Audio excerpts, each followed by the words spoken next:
Dick, as I've said, I've issued a citizen's arrest for the judges and clerks of the Circus Court and some of their helpers, including Catherine O'Hagan Wolf, who, as I just said, was a hero of mine.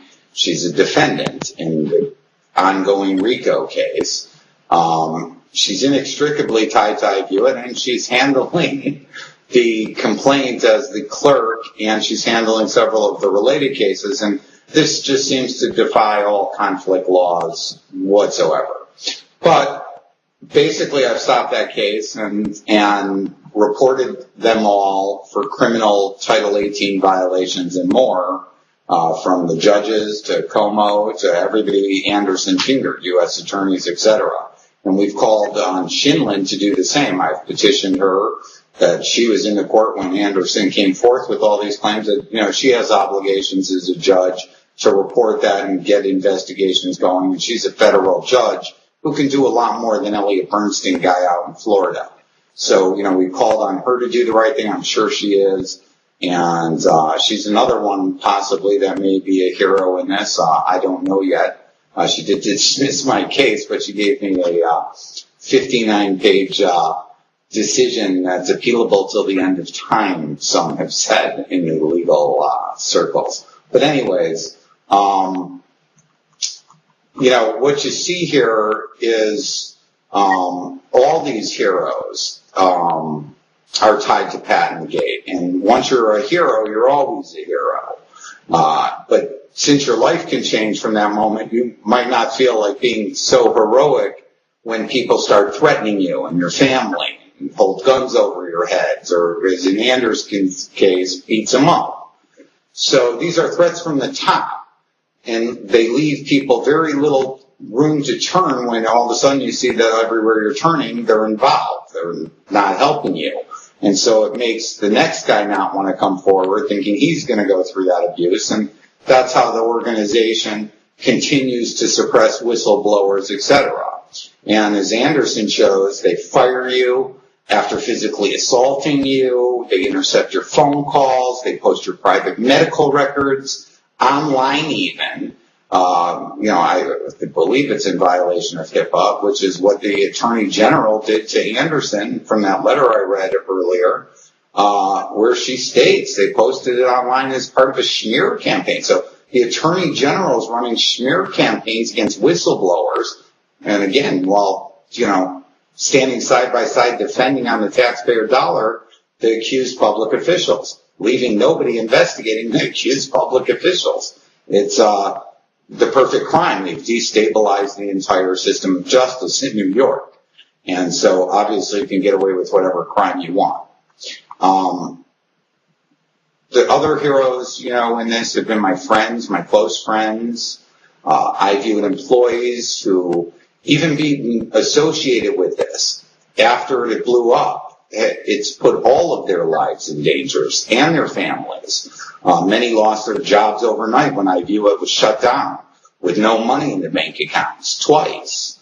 Their stocks that they paid for and that were supposedly issued to them, you know, everybody's asked Proskauer and Foley, you know, we've written them with hundreds of questions of this, and they've just completely ignored the shareholders. You know, and Ellen DeGeneres, Alanis Morris said, as I said, our shareholders, a lot of law firms are shareholders, and they just refuse to answer as to where all these stocks are and all these companies and now the illegal companies we discussed.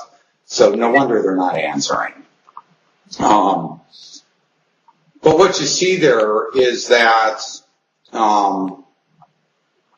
it gets harder for people to help the victims because they fear retribution against them and their families.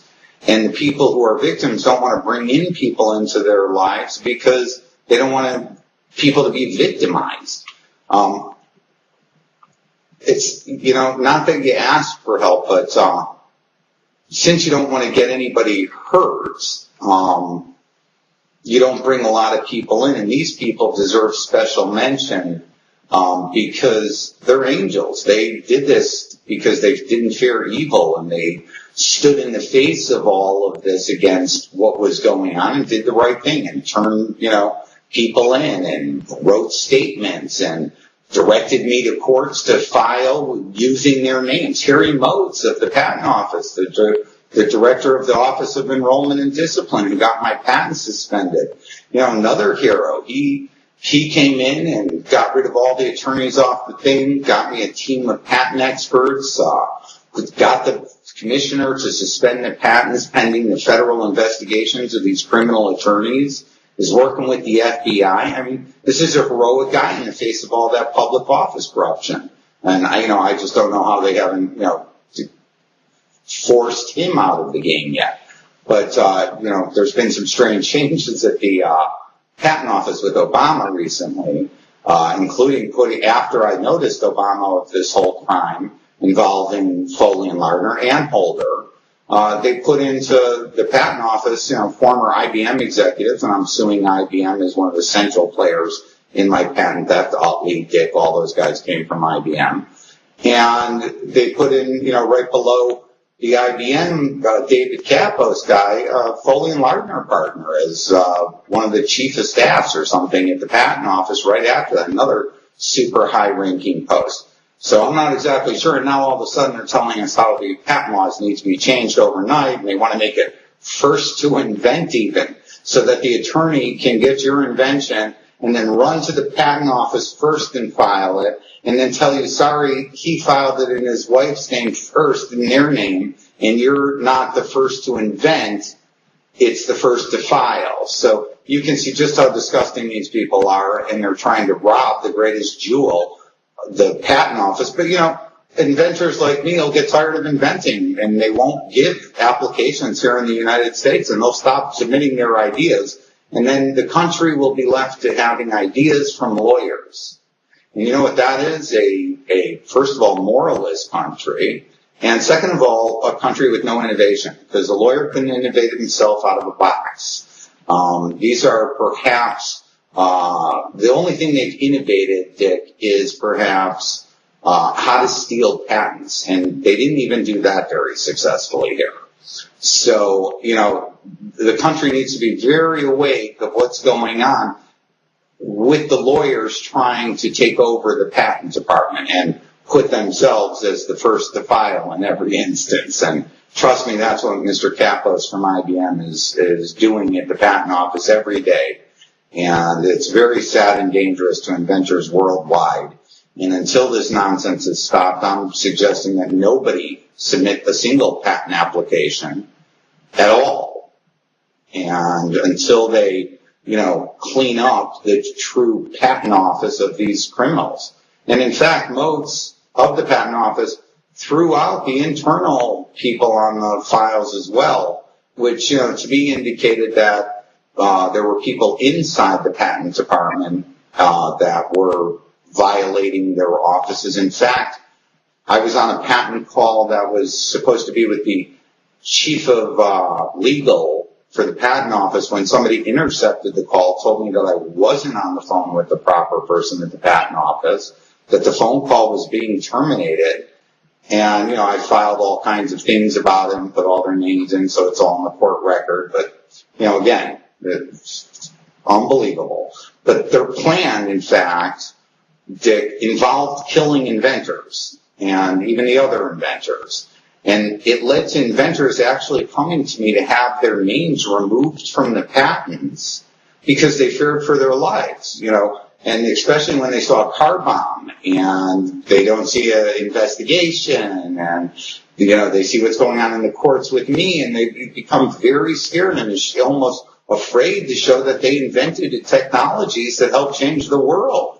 One of the key inventors, Zacharul Shirazi, panicked that, he didn't want to have his day of fame in America in a capitalist society where he should be a king, not his lawyer.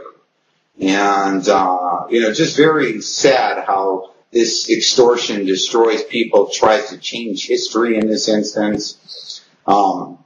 These racketeering, and that's all you can call them, is racketeering, just like a criminal organization.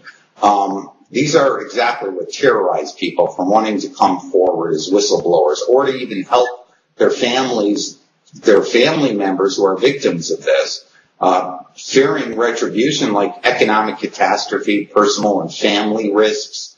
That's all that you now have to endure to come forward. It's not like you go to the whistleblowing department and they're friendly to you. They're the ones who then try to destroy you and fire you. Just exactly what we see with Anderson. She went to Cahill, and Cahill sends in the person who abused her, Sherry Cohen, to actually oversight her after Cohen had to go to anger management classes for the first assault. And then she puts her as Anderson's direct oversight. And she keeps coming into her office and terrorizing her and telling her to change files and destroy documents. And it's just, hard to believe, but that's what it is, racketeering by court officers who are really criminals disguised as court officers.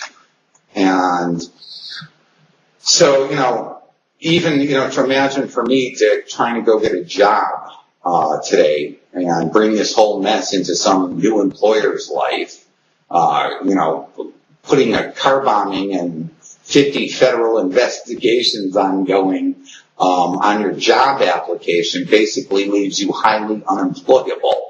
And as you can see, it destroys lives in insipid ways like that, where it makes it impossible for me to get a job. And if I get a job, I would have to probably not tell them what's going on and put them in danger, which, I have moral obligations too. So, this is very difficult for the victims. And it shows how once you have control of the system, victimizing the victim is nonstop. And they, believe me, don't stop on these people. There's another hero who needs mention here, Dick, and that's Frank Brady, also known as Kevin McCowan, the investigative blogger and possible government agent who put this whole related legal lawsuits, RICOs, etc., into the public domain, into the federal courts, and into the highest levels of New York politics, and even before the New York Senate Judiciary Committee, which has ongoing investigations.